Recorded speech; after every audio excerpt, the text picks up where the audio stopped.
Cette vidéo vous est présentée par la boutique lilojeu.ca, un service personnalisé par une équipe de passionnés d'ici.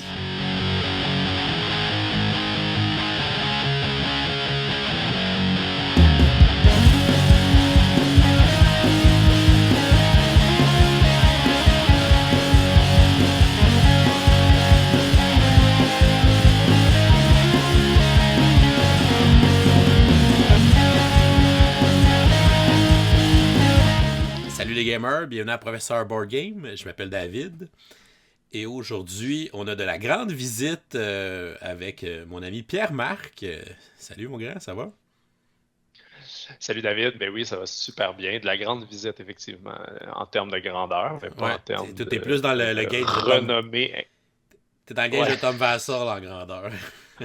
ouais, c'est ça. Un petit peu moins quand même, je l'ai déjà croisé, puis petite affaire moins grande, mais quand même pas mal moins renommé sur Internet, mais Pierre-Marc, avec plein de goûts ludiques que j'ai le goût de partager. ben oui, les gens t'ont peut-être déjà vu sur la chaîne, t'as déjà participé à au moins 3 épisodes de notre podcast, un Board Game presque parfait. Ouais, ça fait dans les débuts, puis récemment sur notre expérience au Delirium Music. Ouais, puis justement, t'es quelqu'un qui va dans beaucoup d'événements au Québec, donc probablement que les joueurs du Québec qui nous écoutent t'ont peut-être déjà vu dans un événement ou ont peut-être déjà eu un de tes commentaires sur les réseaux sociaux, sur des publications. T'es quand même assez actif dans les communautés de joueurs. Oui, absolument. Je participais pas mal sur Jeux de société Québec. Je comptabilisais les statistiques. J'ai toujours aimé ça de connaître un peu les habitudes des joueurs. Fait que c'est entre autres moi qui postais là, pour savoir qu'est-ce que les gens font, à quoi ils ont joué chaque semaine. C'est quelque chose qui me passionne. Oh, oui, on l'avait fait pendant un an au complet, je pense, à chaque semaine. Ça peut-tu? Ouais, absolument. Puis c'était beaucoup de travail de comptabiliser parce que rien n'était automatisé, là. C'était tout entré à la main les données. Oh, wow. Puis aujourd'hui, Ouais. tu as le goût de venir avec nous en vidéo pour partager le top 100, qui est une expérience quand même assez unique à faire pour un gamer. Qu'est-ce qui t'a poussé à vouloir faire un top 100? Hein? Bon, on en parle souvent quand on se voit, David puis moi, tu sais, puis on a des goûts similaires, mais je pense qu'on a aussi certains goûts qui varient. Je trouve ça toujours intéressant de partager à la fois ces goûts en commun, mais aussi ces différences-là. Je pense que c'est ce qui peut être intéressant, là. OK. Puis avant qu'on commence, tu pourrais-tu nous faire peut-être un petit portrait de c'est quoi ton parcours un peu de gamer? Absolument. Je pense que ça teinte beaucoup les choix qui vont être cités dans la vidéo parce que j'ai commencé mon parcours très tôt, en fait, un peu au hasard. Là, en première année, dans une classe de première année, on pouvait apporter des jouets. Euh, C'était comme une journée de jeu, puis quelqu'un avait apporté un deck de Magic. Ça venait de sortir là, en Oh. 1994.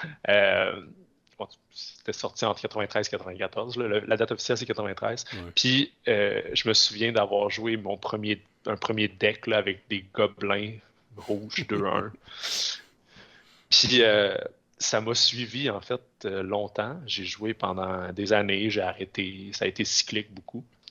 Puis, j'ai toujours aimé les jeux. Tu sais, avec ma famille, on a toujours joué à des jeux plus classiques, là, comme le Scrabble, c'était notre jeu. Là, tu sais, OK. on jouait très souvent là, au Scrabble. J'ai vraiment joué souvent tout le long de mon adolescence. J'ai joué aussi à des jeux vidéo comme toi.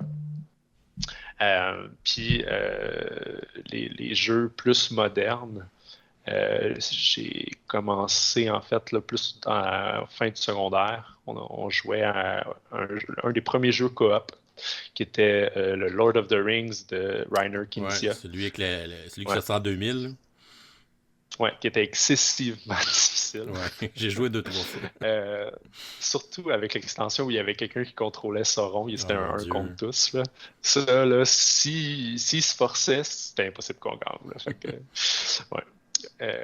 Fait que ça a été un des premiers jeux modernes d'un auteur qui se retrouve d'ailleurs plusieurs fois dans mon top. Euh, Au nombre de jeux qu'il a fait. Il doit bien y avoir une coupe de bon. ouais, c'est ça. Exactement. Puis, s'en est suivi aussi des petits jeux de cartes, quand même modernes aussi, comme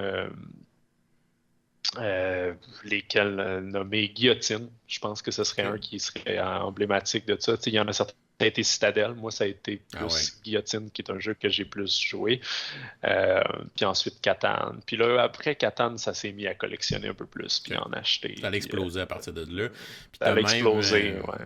t'as même travaillé dans l'industrie ludique. Là. Ouais, j'ai été animateur au Randolph à temps partiel. Ça fait longtemps que je suis designer graphique, mais je me suis pris un petit travail sur le côté parce que j'aimais trop ça le jeu. Voilà. Mais là, depuis que je suis déménagé en région, là, je pouvais plus, c'était plus soutenable. Non, c'est ça. Mais tu fais quand même des petits jobs d'infographie sur des jeux de temps en temps. Ouais, effectivement. J'ai fait le graphisme sur le nouveau jeu du Randolph qui est le Miller Zoo. Euh, puis, je fais aussi le Randolph fait beaucoup de traduction de jeux, Oui, c'est tu sais, vrai. où ils les implémentent, là, des localisations, comme on appelle dans le jargon de l'industrie. Puis, fait que ça, j'en ai fait quelques-uns aussi, là, Ok. des jeux de party, ouais, entre autres. Super. Fait que ça donne une bonne idée. J'ai, Vas-y. Ouais, c'est ça. Puis même Magic, là, j'ai même pas fini en fait, mais Ah, j'ai même joué compétitivement à m'emmener dans ok, le quand début de même. ma vie adulte, là, aux États-Unis, tout ça. Puis je pense que c'est entre autres ça qui va teinter un peu mon top 100. Puis ce qui est drôle, c'est qu'on pourrait s'attendre à ce que je vais aimer le deck building, puis tout ça, mais c'est vraiment pas ce que je préférais en fait de Magic. C'est en plus la game. C'était plus la game, le Ok. compétitif, le duel, là, vraiment, Ouais. le côté faut que tu restes concentré, tu peux pas faire d'erreur. Tu sais, il y a vraiment un côté Anticiper un peu ce qu'il y a dans le deck de sportif dans tout l'autre ça. aussi. Anticiper ce Ouais, qu'il peut jouer. absolument. Étudier qu'est-ce que l'autre fait, puis Ouais. pourquoi il fait ça. Fait que je pense que ça teinte beaucoup, puis c'est intéressant de savoir d'où ça vient. Cool. Puis t'es reconnu pour être un adversaire redoutable dans les jeux de société. C'est ta réputation qui te suit. C'est ce qu'on dit. C'est ce qu'on dit. On le surnomme la merveille, voilà. Donc, ben, sur ce, je pense qu'on pourrait lancer ton top 100 officiellement et je te laisse Yes. commencer ça. Je suis prêt. Alors, on commence en 2009 avec un petit jeu de ferme et un petit jeu économique qui s'appelle Finca. Ouais. Alors, des auteurs pas très connus, là. En fait, moi, je connais pas le nom de ces. Je sais que Pierre m'a déjà parlé de d'autres jeux qu'il avait fait, là, parce que Pierre Poisson-Marquis, pour ceux qui Ouais. ne connaissent pas, une sommité dans le monde ludique au Québec. Euh, il m'a déjà parlé des auteurs, mais honnêtement, je connais aucun autre de leurs jeux. Moi Mais aussi, leur Finca, nom c'est me un disait jeu rien. où Ouais, c'est ça. C'est un jeu où, dans le fond, on va venir on va venir collecter des ressources dans un genre de Mancala slash rondelle. Euh, Puis on va venir, c'est très typique Méditerranée. On collecte un set collection, on dépense des ressources. Mais il est très simple. Euh, je trouve que c'est un beau jeu. Aussi, il y a plein de pièces de bois là, avec plein de ressources différentes. C'est sûr que c'était beau en 2009. Là. On a d'autres standards aujourd'hui, là, mais euh, tu as déjà joué, toi, Ouais, David? j'ai déjà joué une ou deux fois. Puis il a été réédité il n'y a pas longtemps, ce jeu-là. Peut-être deux trois ans, je pense Ouais. qu'il y a eu une deuxième édition. Puis effectivement, les meeples de fruits sont énormes. C'est des gros, gros morceaux de bois. Ils sont vraiment cool. Mais Ouais, très chunky, la- c'est un bon jeu pour introduire une rondelle d'action, en fait. vraiment. Parce que Vraiment. t'as le Puis c'est principe et quelque t'as la chose qui va revenir simplicité. tout le long de mon top, la rondelle. Puis je dirais que ça, ben, c'est un peu sa façon la plus simplifiée, là. Euh, Avec un jeu de gestion de ressources très typique, mais qui est court. Hein. On parle d'un 45 minutes, Ouais. mais avec t'as un facteur économique, décision, puis tu as beaucoup d'interactions sur la rondelle. C'est vraiment, je pense que c'est quelque chose qui va revenir dans ce genre de jeu-là. Puis dans ce que j'aime en général, c'est qu'il y a beaucoup d'interactions au niveau de la collecte de ressources. Là, c'est pas chacun de son bord. Ouais, puis t'as une certaine tension dans la collection des objectifs, là, parce que si t'es le premier à aller réclamer Ouais, des objectifs, ben, tu vas pouvoir faire les points. Fait que t'as une genre de course qui fait que Ça fait une petite tension dans le jeu, puis c'est pas nécessairement juste un jeu individuel, là, comme beaucoup de jeux de gestion. Là. Exact, exact. Fait que c'est ça mon premier jeu dans mon top 100. Un Finca. petit jeu Finca. Cool. Ensuite, en 99e position, j'ai Antiqué. Comment? Antiqué, c'est Ça s'écrit comment? euh, Antike. C'est un jeu de Ok. Mac Gerdts. Ah, ça me dit vraiment rien. Excuse, je prononce probablement pas bien son nom. C'est l'auteur de Concordia. Oui, oui. Puis je dirais que c'est le prédécesseur, en fait, de Concordia. Ok. Ça emprunte beaucoup de choses, là. En Concordia emprunte beaucoup de choses à Antiqué, mais avec un système de pointage qui est complètement différent, en fait. C'est, lui aussi, c'est un rondel comme Finca, où on prend des actions. Il y a un autre de ces jeux qui se retrouve pas loin dans mon top 100, vous allez voir qu'il y a aussi une de ces rondelles-là qui nous permet de prendre des actions. Fait qu'on peut avancer sur cette rondelle-là, mais on peut juste avancer d'un certain nombre. Puis ça nous permet de faire une action en particulier. Euh, Puis ça nous permet, dans le fond, ce qu'on fait, c'est qu'on s'étend dans la Méditerranée et on Un va. classique. Le but, ouais, c'est ça. Puis le but, c'est d'être le premier à 8 points. Puis si quelqu'un dépasse, là, on peut dépasser jusqu'à 12, là, à mon souvenir. Là. Ça fait un certain temps que je n'y ai pas joué. Mais quel. Si c'était encore dans l'époque, c'est un jeu de 2005, où il y avait une simplicité, où on n'avait pas besoin de trop surcomplexifier les jeux, mais où on avait une très belle stratégie, de la tactique, puis qui était pas trop long aussi, en fait. Là, c'était Ok. quand même raisonnable, 1 heure et demie à peu près. C'est un jeu qui avait gagné des prix, il avait gagné le bronze au Trick Track, c'était le Golden Geek qui avait été nominé. Fait que c'est quand même un jeu qui avait été pas mal connu. Puis je le mets, pas parce que j'y ai joué plusieurs tant de fois que ça, mais entre autres pour le côté historique de dire que Concordia, qui est un de mes jeux favoris, ben ça vient pas de nulle part, ça vient de ça. Puis c'est un jeu aussi avec une rondelle qui vient chercher aussi cette tension-là là, de mon adversaire peut faire telle autre action au prochain tour, mais il faut que je vienne faire ça avant lui. Puis ceux qui ont déjà joué à Mare Nostrum, il y a des ressemblances aussi au niveau là, Ok. de venir aller contrôler les territoires adjacents et tout ça. Ouais, puis un top 100 comme ça, c'est aussi un exercice qui nous fait refaire un peu notre parcours de joueur, puis qu'est-ce qu'on a Ouais, découvert, dans quel ordre, puis des fois, il y a des jeux qui nous ont un peu marqué ou qui nous ont laissé un certain souvenir. Fait que ces jeux-là vont faire ressortir cette émotion-là quand on fait ce genre de classement-là. Fait que c'est normal, je pense, de retrouver des jeux comme ça, même si ça peut faire longtemps que tu n'y as pas joué. exactement, exactement. Parce que c'est pas quelque chose que j'ai l'occasion d'y jouer. Je possède pas de copie. J'ai des amis qui l'ont, mais c'est Ouais. ça. Tu courras pas C'est ce après ce que jeu-là c'est. aujourd'hui. Là. Non, c'est ça, pas nécessairement. Mais un excellent jeu. Si vous avez un jour l'occasion d'y jouer, c'est pas. Je trouve pas que le design il date. Fait que Antiqué. Ok, fait que tu trouves qu'il a bien vieilli. Je pense que oui. Ok, Mon numéro 99. parfait ça. C'est un jeu que je connaissais pas du tout. Ouais. OK. Ensuite, on va dans un territoire un peu plus connu, un peu plus récent. Teotihuacan, de l'auteur Daniele Tacchini. Ouais. C'est un auteur un peu plus connu, un peu plus récent. Le premier jeu dans la série des T-Games de Board and Dice, Ouais. qui a connu un fort succès, entre autres parce que ce titre-là a été très bon.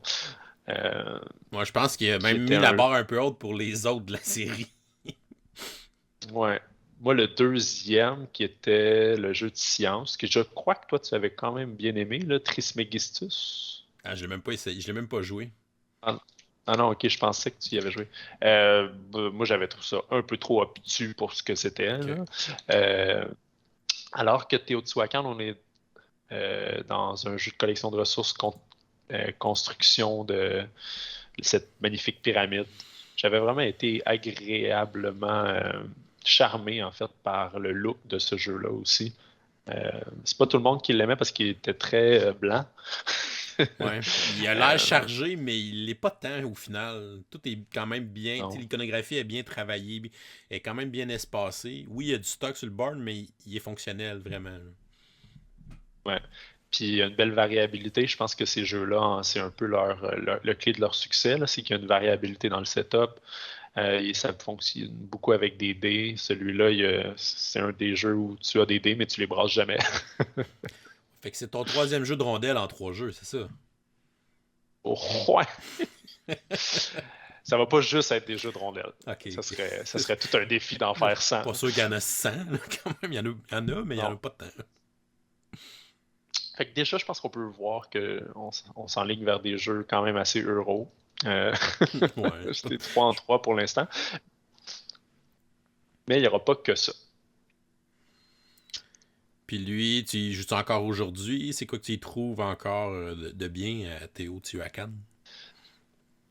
C'est un jeu que j'ai vendu parce que mes amis voulaient plus vraiment y jouer parce que à un moment donné, c'est que tu viens à abuser un petit peu des mécaniques, tout ça. Puis j'y trouvais encore moi du plaisir à faire des combos avec ces dés-là, mais tu sais, si le jeu il sort plus à un moment donné, je le vends, mais moi c'est un jeu que j'aimerais rejouer dans n'importe quelle occasion. Ok. Je voudrais y rejouer avec des gens qui ont envie de le jouer. Je trouve que c'est un beau. Il est un petit peu plus accessible au niveau stratégique que Tzolk'in. Il est un peu plus tactique. Il est Je trouve moins que impardonnable, Tso- mettons. exactement. Puis j'adore Tzolk'in. Euh, mais celui-là, je trouve qu'il est le fun pour ça parce qu'il permet un peu plus de jeu tactique. Fait que pour certains types de joueurs, ça peut être plus facile à prendre en main. Mais tu peux quand même en abuser pareil, même si c'est moins stratégique que Tzolk'in. Ouais. Parfait, ça. Ouais, fait que ça c'était le numéro 98. 97, on s'en va dans quelque chose de beaucoup plus léger que on peut à peine nommer le nom de ce jeu-là sur Facebook sans avoir des représailles. Je sais pas si tu sais de quoi je parle. Non, il y en a plusieurs de même. Alors, Secret Hitler Ah, ben en oui. position 97. Alors ça, dans mon parcours d'animateur du Randolph, c'est le type de jeu que j'ai beaucoup expliqué. J'avoue que j'expliquais moins celui-là parce que je trouve que il y a un côté moins évident là, à sortir ça parce que tu sais jamais à qui tu l'expliques dans le contexte d'un pub ludique. Ça peut toucher des cordes sensibles.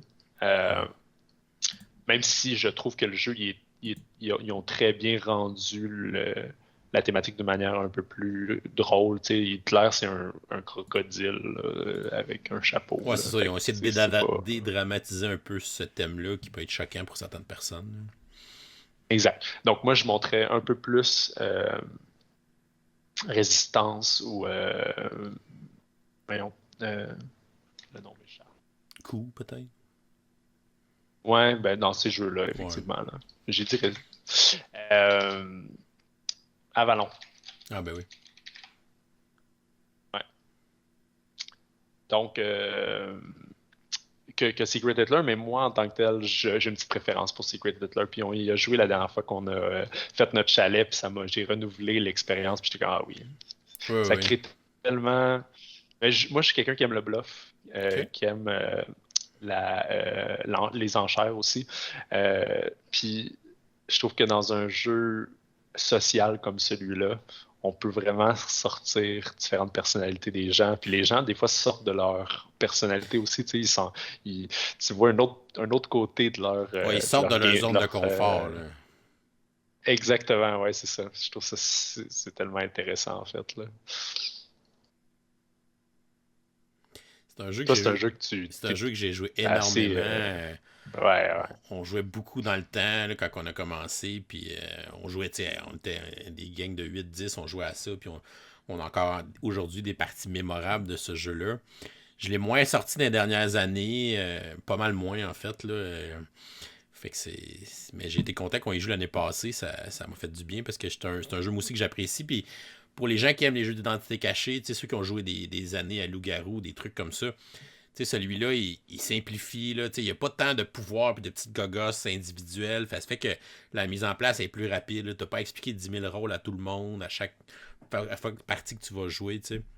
Fait qu'il y a une certaine fluidité et une simplicité qui le rend un peu plus accessible ou qui est plus rapide à déployer, là, qui est intéressante aussi, là. Absolument. Absolument. Ouais. Puis on n'a pas besoin de le mentionner, mais évidemment, c'est vraiment une amélioration par rapport à Loup-Garou, là, tu sais. Pour Ouais, ceux c'est ça. Parce qu'il peut y avoir qui ont aimé, qui ont des l'élimination bons souvenirs de pareil, Loup-Garou. mais l'élimination est à la fin de la game. Fait que tu sais, si tu te fais éliminer, il reste un ou deux Exact. tours, c'est pas grave, là. Le garou, tu te fais éliminer et t'as pas joué. C'est ordinaire. Exact. Ouais, super Fait bon que choix. mon numéro 97, un petit peu plus dans la légèreté. Mais on revient tout de suite à. C'est drôle parce que le début de mon top 100 a beaucoup de jeux similaires. Puis c'est Ok. encore un jeu de Mac Gertz, c'est Imperial 2030. Un jeu de 2009. la version 2030 qui est un jeu de 2009, mais c'est une réimplémentation de Imperial qui est un jeu de 2006. Ok.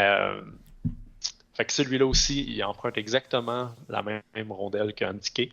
Sauf que là, on est complètement ailleurs. En fait, on est dans un genre d'un plateau qui ressemble à un plateau de risque où on construit deux types d'unités, des unités terrestres, des unités navales. Et on vient, euh, dans le fond, c'est pas un jeu de guerre au niveau de détruire l'autre, c'est un jeu économique en fait. Parce Ok. que on peut contrôler les unités terrestres ou marines des différents pays dont on a assez acheté, on a assez investi dedans pour pouvoir avoir droit à les utiliser. Okay? Puis pendant la partie, tu commences avec un certain investissement avec le Brésil ou avec la Chine ou peu importe, avec la Russie, les États-Unis, avec les grandes puissances. Puis tu peux vendre puis acheter ailleurs. Fait que tu peux vraiment changer tes allégeances au fur et à mesure de la partie en fonction de ce que les autres ont accompli avec ces autres pouvoirs-là. Fait que ça reprend le jeu de contrôle de territoire puis d'influence puis tout ça, mais ça met au-dessus un jeu de stockholding finalement. Ouais, Là, c'est ça, j'allais dire. qui- C'est le même principe qu'un jeu de stockholding, là. Exactement, absolument. Puis c'est absolument fascinant comme expérience.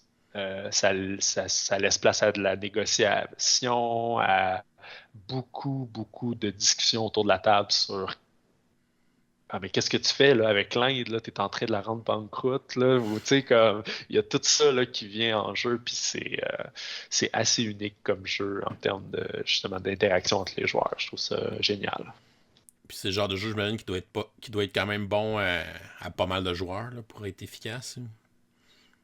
Absolument, ouais, ouais. C'est un jeu qui est à son meilleur à 4, de 4 à 6 joueurs. Là. Ok. Puis c'est un jeu assez long aussi, là. On parle d'un 2-3 heures. Là. Ouais, c'est assez. Mais je trouve que ça en fait un excellent jeu de convention, en fait. Ok. Ouais, puis c'est quand même C'est une très twist drôle. intéressante sur justement le jeu de guerre classique, d'aller mettre un principe de stockholding qui fait que tu peux investir dans les différents pays ou tu peux décider de vendre tes affaires, d'aller ailleurs. Puis ça doit faire une dynamique assez particulière. Absolument, absolument, absolument. Puis quand il y a quelqu'un qui peut se ramasser avec la Suisse en fonction s'il a moins investi, fait que là, il y a un droit qui est différent. Euh, fait que, ouais, c'est très cool. C'est Ouais. très cool. Si vous avez la chance d'y jouer dans une occasion comme une convention, je- n'hésitez pas. C'est pas très compliqué à comprendre. Là, tu sais. Ok. C'est ça. C'est la beauté de ces jeux-là qui datent d'une certaine époque, là, qui sont pas des Ouais. jeux de guerre. Là, tu sais. C'est un jeu économique avec un 3.5 sur BGG. On parle pas d'un jeu là, terrible à compliquer, mais que dans comment tu le joues, là, il y a beaucoup de subtilité. Tu sais. Ouais, c'est le fun d'avoir la complexité par le gameplay, non pas par les règles du jeu. Exactement. Cool. Un autre jeu que je Fait connais pas. que, Tu me fais découvrir plein de jeux aujourd'hui. Mon numéro 96, c'était donc Imperial 2030, le deuxième jeu de McGurts dans mon top 100 et pas le dernier. Puis le quatrième jeu de rondelle sur 5. Ouais, je Dans le sais. fond, t'as fait des tranches Là, ça va être. thématiques, c'est ça? T'as fait des tranches thématiques, là, Ouais. c'est la tranche des rondelles d'action. Euh, Avec le numéro 95, on s'en va encore ailleurs, tu vas voir. Puis ça, c'est un jeu que tu m'as fait jouer, en fait, Oh, qui est Welcome to the Moon. nice. Je fais jouer à une partie, Euh, un petit morceau seulement du jeu. on a joué 2 fois. Ah, puis qu'on a joué 2 cartes 3 même. différentes, j'imagine. Il y a quand même 8 cartes Ouais, différentes. ouais, absolument. Puis tu sais, tout au long de mon top 100, je vais faire un peu la même chose. Là, j'ai regroupé quelques jeux dans le même spot. Là, puis Ok. honnêtement, ça pourrait être le spot de Welcome to aussi. Ça Là, permet de parce que faire j'ai des plus parallèles joué à aussi. Welcome to. Ouais, ouais. Ouais, c'est ça, exactement. Je pense qu'il est meilleur. En fait, je suis convaincu qu'il est meilleur que Welcome to. Mais Ouais, j'ai beaucoup plus joué, évidemment, au premier, qui était très bon. ouais. On a déjà animé une game à 60 joueurs d'ailleurs ensemble.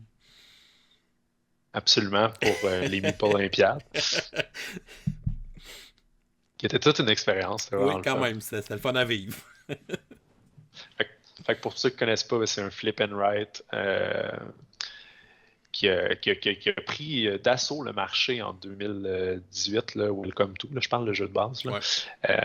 Il a vraiment, vraiment été populaire. En fait, c'est comme s'il avait remis sur la carte là, les roll and write.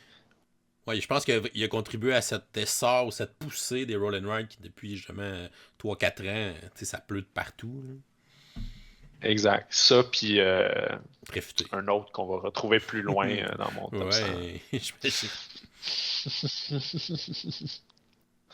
Fait que, ouais, Welcome to. Un jeu accessible, facile à jouer, difficulté 1.8.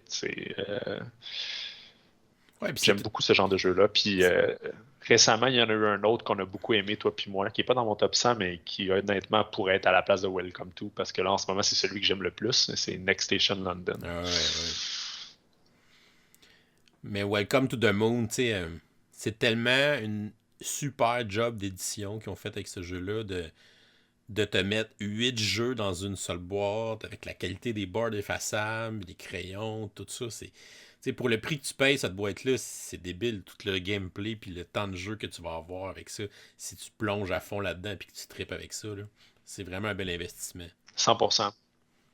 100%. Parce que moi, j'avais acheté les maps de plus de Welcome to, puis je trouvais que ça valait vraiment moins la peine que ce qu'on a avec Welcome to the Moon, en fait. Là, il n'était pas toutes bonnes, les nouvelles maps de Welcome to. Là. Ouais, Il y avait Noël, puis Noël, il est vraiment bon. ouais, puis rajoute une règle, mais le reste de la game reste quand même une game de Welcome to. Tandis que là, chaque Exact. map de Welcome to the Moon est totalement différente. Le scoring, le placement sur ta carte est différent. La façon de faire des points est différente. Ouais. Fait que non, on a vraiment fait une belle job. C'est un solide coup de circuit qu'on fait avec celui-là. Ouais, absolument. Fait que ça, c'était un jeu de 2018. Là, en tout cas, lui, c'est plus récent. Je pense que c'est 2021, Welcome to the Moon. Ouais, Pour mon 94, on est encore en 2018 et c'est Blackout Hong Kong. Donc, un jeu. Il n'y a pas d'espace entre les deux. Voilà. Un jeu de Alexander Pfister. Qui, au départ, je n'avais pas beaucoup aimé, en fait, à ma première partie. C'est un jeu que plus j'y ai joué, plus j'ai commencé à apprécier. C'est un jeu aussi qui a eu beaucoup de critiques parce que la première édition est très difficile et très ennuyante à regarder. Je sais pas si c'est celle-là. Elle est toute noire. Oui, c'est celle-là. C'est noir. Ouais, j'avoue. C'est pas beau. C'est un jeu où c'est pas vraiment une rondelle, là, mais en tout cas, bref, on met les ressources sur une rondelle. Ouais, c'est ça. Non, mais c'est pas une rondelle d'action. C'est un système de cartes. C'est pas une rondelle d'action, vraiment, parce que les ressources, quand on roule des dés, puis là, on met les dés sur les ressources correspondantes, puis il faut jouer des cartes personnages à la Mombasa, là, qui est un autre jeu d'Alexander Pfister, pour pouvoir aller chercher ces ressources-là. Fait que si j'ai un personnage qui va me chercher 2 dés jaunes, ben là, ce tour-ci, les dés jaunes, qu'est-ce qu'il me donne? Il me donne de l'eau. OK, bon, ben, je vais me chercher 2 eaux. Mais à chaque round, ces ressources-là changent en fonction de qu'est-ce qu'on a brassé au début de la round. Puis c'est un jeu où tu dois connecter un petit peu ton réseau, faire des objectifs, tout ça. Donc, c'est un jeu qui est assez médium dans son répertoire à Alexander Pfister, mais qui a le charme de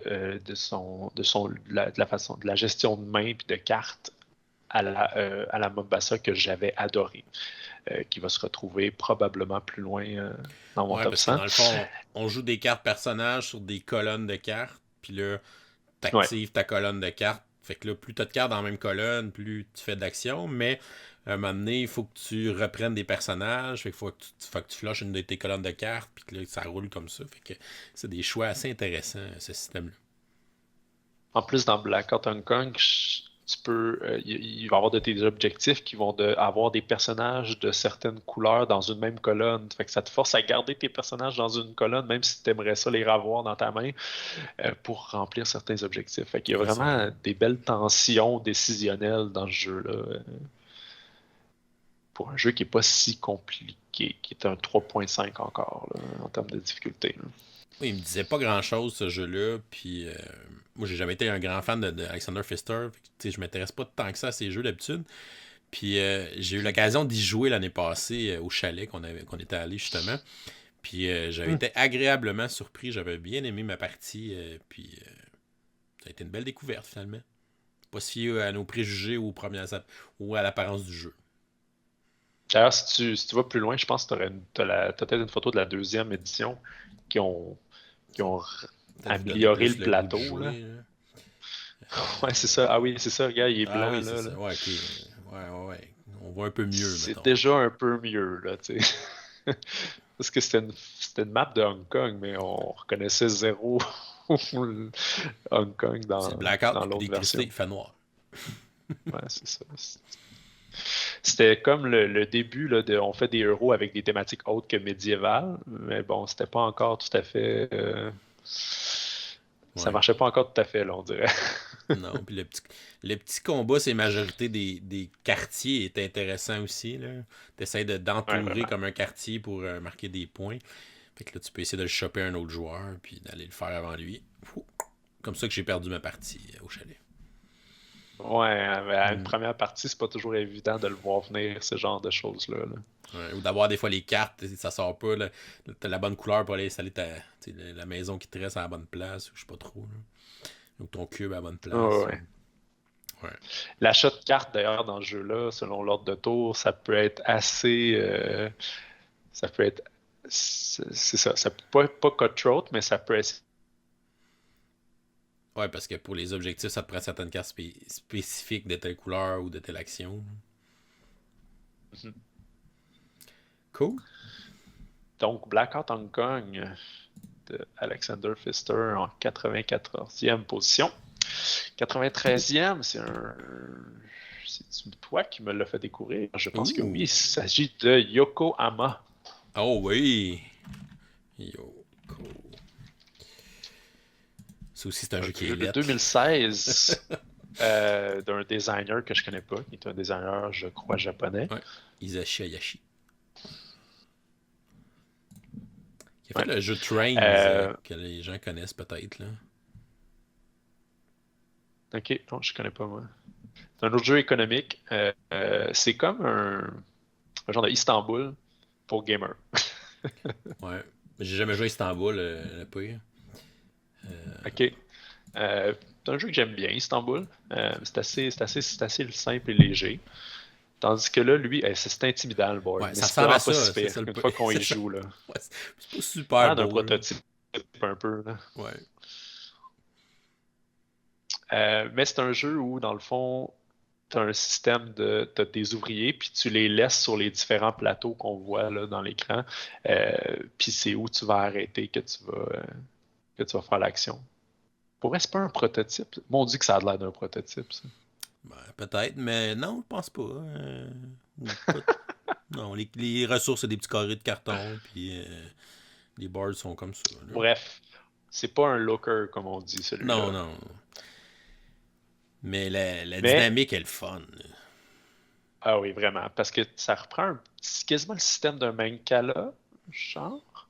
Un peu. C'est pas tout à fait ça, mais ça reprend un petit peu le feeling, là. Euh, Puis, sur BGG, ils parlent pas de Mancala, mais en tout cas, tu Ouais, comprends ce que je veux dire. mais Tu sais, c'est un. ça Ouais. reprend un peu ce système-là où tu laisses des workers puis tu vas venir les rechercher avec d'autres. Tu sais. Fait que Ouais, c'est c'est comme ça. plus ouvert là, qu'un vrai Mancala. C'est un principe de force de travail. Là. Fait que, tu sais, chaque ouvrier va te donner une force de travail, mais chaque action, tu peux l'activer de 1 à 5, ce qui est le nombre d'ouvriers que tu as dessus quand tu vas déplacer ton président pour activer la tuile, dans le fond. Fait que si tu mets ton président et tu as 2 autres ouvriers, ben là, tu vas faire la tuile, mais au niveau 3. Mais après ça, tu vas enlever Exact. tes autres ouvriers. Puis quand tu te rends au niveau 4-5, tu as des bonus. Tu vas pouvoir aussi construire des maisons qui vont te permettre d'avoir un ouvrier permanent ou les maisons de commerce qui vont même te donner de l'argent quand les autres vont utiliser cette tuile-là. Fait que non, c'est vraiment hot la dynamique dans ce jeu-là. Il y a des belles interactions au niveau du scoring, évidemment, mais aussi sur ce plateau-là, on peut pas faire toutes les moves. Il faut lui donner de l'argent potentiellement. Fait que l'argent est très tête. Fait que tu veux pas vraiment euh, avoir à le faire. Fait que c'est ça, il y a plusieurs interactions intéressantes dans ce beau petit euro. 3.3, pas si compliqué non plus, tu sais.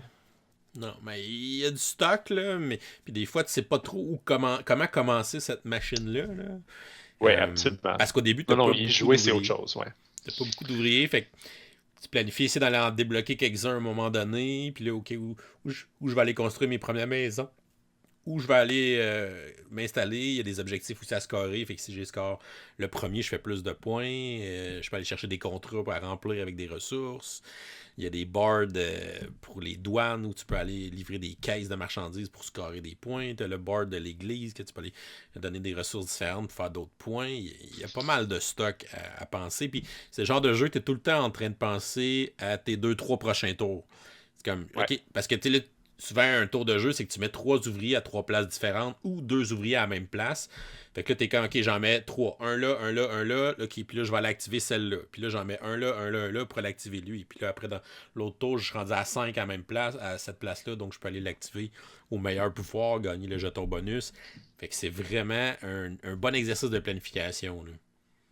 En plus, ça fait plein de petites courses parce que tu vas aller pogner le bonus avant l'autre joueur, tout Ouais. ça. Fait que t'es tout le temps en train de regarder qu'est-ce que l'autre fait parce que t'es comme, oh, il veut pas qu'il fasse ça. C'est aussi un jeu que tu peux te spread thin, là. Tu peux étirer la barre trop long sur ta toast, là, comme on Ouais. dit. Puis tu te ramasses avec des workers un peu trop étalés, puis t'es pas capable de faire d'action. Fait que c'est effectivement, ça peut être une première expérience qui est mitigée, mais moi, ça n'a pas été mon cas en tout cas. Là. Chaque partie que j'ai jouée, ça a été compétitif, plein d'interactions agréables. Ouais.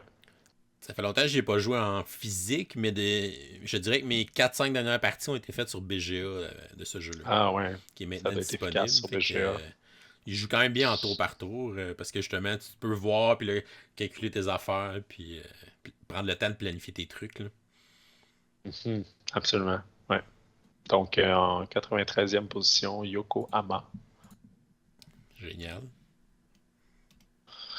Bon, à date, mes jeux, j'essaie de pas trop les avoir compliqués parce que je trouve que des fois on se perd dans les règles.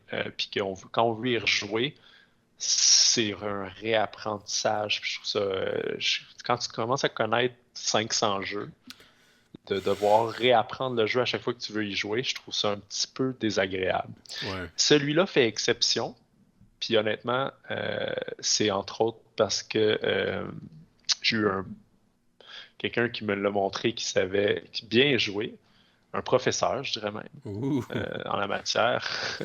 Puis d'un auteur que vous allez comprendre pourquoi c'est obtus. Il s'agit d'un Vital Lacerda. Et Ouh. il s'agit de On Mars. Ouais. Fait que Vital Lacerda, c'est quelqu'un qui fait des jeux parmi les héros les plus Il est lourds. OK? reconnu pour faire des jeux extrêmement complexes. Ouais, où il y a tout sans briques, hein? Tout sans briques, là, tu fais ci, ça va te permettre d'aller faire ça, qui te permet d'aller faire ci, faire ça, puis là, à un moment donné, ça te permet de faire du pointage à la fin de tout ça.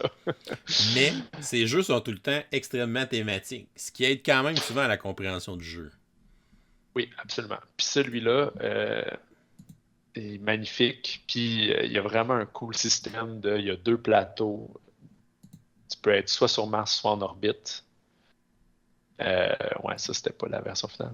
Ouais, Euh, je pense que c'était TTS ou Fait je que sais pas quoi. faut que tu planifies les actions que tu fais en orbite. Faut que tu te planifies qui vont te permettre d'aller faire les actions sur Mars ensuite.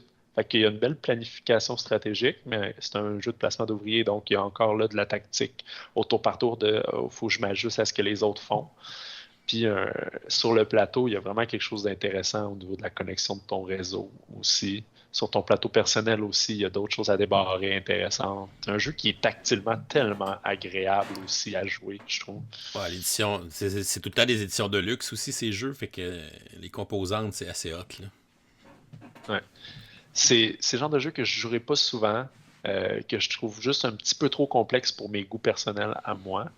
Mais c'est un petit plaisir, là, tu sais, à chaque partie, là, ça arrivera pas souvent, mais c'est comme tu sais, un dessert à Noël que tu te permets juste à Noël, là. Ouais. C'est un petit peu ça pour moi, le Vital Lacerda, tu sais.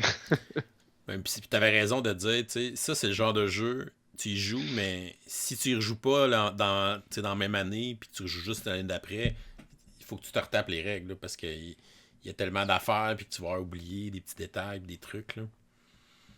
Fait que c'est un peu ça qui justifie le fait qu'il est si loin dans le top 100, même si c'est un excellent jeu. Ouais. Je trouve que c'est trop, c'est juste un peu trop. Mais tellement satisfaisant, je trouve, à y jouer une fois que les règles sont bien acquises, tu sais. Puis t'as-tu joué à d'autres, la Cerda, sans nécessairement spoiler s'il y en a Ouais, d'autres ou pas, là? Ok. ouais, j'ai joué à 3 Lacerda. Euh, Puis j'aimerais ça en jouer d'autres, en fait, là. Ok. C'est juste parce que je trouve que les opportunités sont pas là. J'ai pas exactement le groupe de jeu pour. Je trouve que c'est un petit peu trop compliqué. Ils sont très chers aussi, puis ils en sortent Ouais, souvent, là. en Tu sortent sais, au ils en moins. sortent Il y en vraiment a un par souvent. année d'habitude, au moins, là. C'est pas deux, là. Ces temps-ci, il en sort en salle, là. Je trouve que c'est bien correct que les gens s'amusent à collectionner ces jeux, mais je trouve ça difficile à justifier pour un joueur. C'est Ouais, correct pour un ouais. collectionneur, là, mais pour un joueur, je trouve ça difficile à justifier parce que déjà, si t'en as un, la Cerda, tu vas avoir de la misère à le sortir. Imagine si t'en as 4-5. Ouais. Il y a beaucoup de fans de la Cerda qui aiment les jeux aussi en solo parce qu'ils ont tout le temps des modes solo, là. Ouais, ça justifie un peu plus, effectivement. Donc, On Mars en 92e position. Euh, Oh, et le dernier de ton premier un segment? Ouais, mon top 100, ça va toujours être ça en termes de complexité. Ok? J'aime Ouh. beaucoup les jeux très très simples et les jeux assez complexes aussi. Alors, on s'en va dans la simplicité avec un jeu de 2016, le jeu micro-game par excellence, Love Letter. Ben oui, ben oui. C'est tellement bon, là. Euh, 18 cartes, Quelques jetons, puis c'est tout. quelques jetons, puis mais quel jeu! C'est fou. Quel jeu d'ambiance simple, incroyable. De la déduction, de la chance, du risque. C'est euh, c'est Un peu vraiment de très bon. bluff Puis il y a aussi. plusieurs. Ouais, ouais, ouais, absolument. Ouais, du bluff. Dans certains pouvoirs de cartes qui te permettent de faire un petit peu de bluff, effectivement.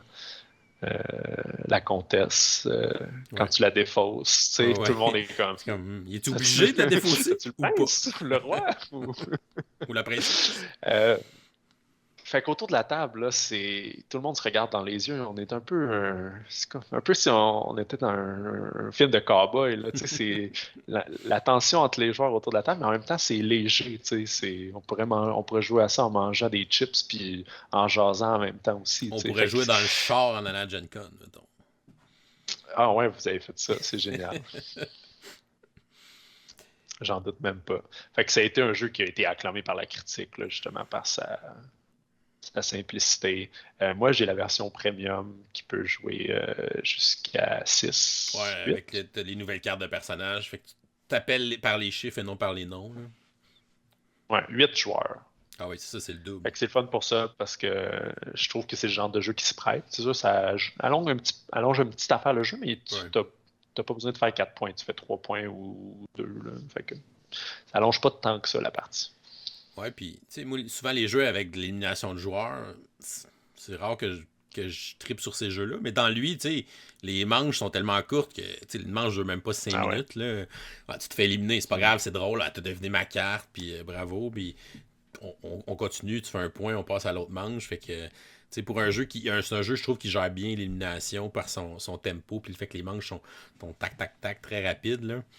Fait que j'embarque vraiment dans T'es le jeu. investi dans la partie, fait que quand t'es éliminé, t'as quasiment autant de fun à regarder Ouais, qu'est-ce qui va se passer puis durant le restant quand de la un joueur, partie. quand un joueur prend le lead à ce jeu-là, ben, tout le monde le target, il se fait attaquer à Ouais. côté. C'est comme il est à un point de gagner, il faut le sortir, il faut l'éliminer. Ah non, Ouais. c'est un jeu qui est le fun. Je l'ai montré à beaucoup de jeunes à l'école. On avait des jeunes qui venaient jouer à tous les midis à ce jeu-là, à un moment donné, quand on faisait des activités Ah de ouais, board hein. game. Super populaire aussi avec les élèves à l'école. Tu sais, je l'ai montré à un paquet de monde. J'ai joué à un paquet de versions de ce jeu-là. Tu sais, moi, j'ai eu longtemps... En fait, j'ai la version Batman, c'est la première que j'ai eue, puis c'est celle que j'ai joué le plus. Mais j'ai aussi la version Marvel, qui est tous contre un, qui est quand même vraiment hot. Puis j'ai la version Star Wars Mm. aussi, le palais de Jabba qui est sorti l'année passée. Fait que tu sais, ils continuent à en faire des nouvelles versions. T'sais, honnêtement, n'importe quelle boîte est bonne. Là. C'est le cœur du jeu est Ouais. bon. Ça fait que peu importe la version que tu prends, tu peux y aller avec le thème que tu préfères, là, mais le cœur est toujours là. Puis c'est vraiment un excellent, excellent filler. Un jeu de toutes les occasions, Ouais. Love Letter. Un jeu que tout le monde devrait avoir dans sa ludothèque. Un indispensable. Ouais, un indispensable, soit celui-là, soit d'autres. Il va en avoir d'autres des fillers dans mon top 100 qui, je trouve, sont aussi des incontournables. Mais en avoir quelques-uns de ces jeux-là, on va mener, en tant que gamer, des fois, on aime tellement les gros jeux qu'on oublie le fait que tu peux jouer des jeux avec n'importe qui. Oui, effectivement. Ouais, ouais. Ah, ouais. C'est un excellent choix, Love Ça, Letter. c'en est un. Ouais. Cool. Hey, ça met fin à ton premier segment de top 100. Le stress retombe. Comment t'as trouvé ça? Pas très stressé. Non, ok, c'est bon. C'est juste le plaisir de parler du jeu tout le temps. Ben justement, tu as décidé de venir partager ton top 100 avec nous autres en vidéo. Ben justement, on va inviter, en finissant la vidéo, on va inviter les gens à venir commenter sur la vidéo pour discuter de tes choix, puis s'il y a des jeux là-dedans que vous connaissez ou s'il y a des jeux là-dedans que vous aimeriez peut-être connaître, que ça pique votre curiosité. Fait qu'hésitez pas à venir laisser des commentaires. Là. Pierre-Marc va venir faire son tour pour vous répondre et échanger avec vous sur ces choix. Fait que merci de partager cette aventure avec nous. Ce n'est que le début. Et ben, on va continuer ça très bientôt. On va inviter évidemment les gens à la maison à s'abonner à la chaîne YouTube si ce n'est pas déjà fait. Puis vous pouvez nous suivre sur les médias sociaux, Facebook, Twitter, Instagram à Professeur Board Game. Vous pouvez aussi nous supporter sur Patreon si vous aimez les vidéos qu'on fait, qui vous donne accès à notre petite communauté Discord qui est très sympathique. Et on va vous souhaiter à tous une excellente fin de journée et continuez de gamer.